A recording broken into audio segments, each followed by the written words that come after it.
How to delete Facebook watch history.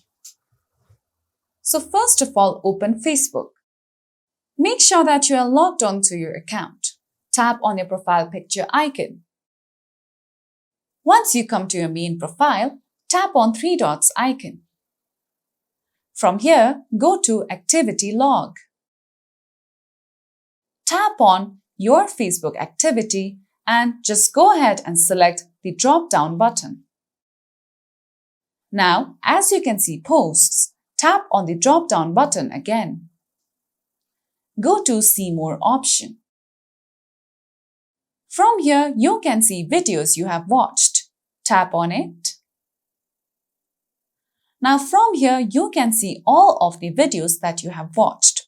You can tap on the three dots icon and then you can tap on the option of View in order to view that specific video. You can manually tap on Delete and delete each and every videos you have watched on your Facebook. Or you can directly tap on Clear Video Watch History in order to clear entire video watched history of your Facebook account. So let's tap on Clear Video Watch History. Now just tap on Clear. Now with that, you can see that you will be able to delete your watched history on Facebook.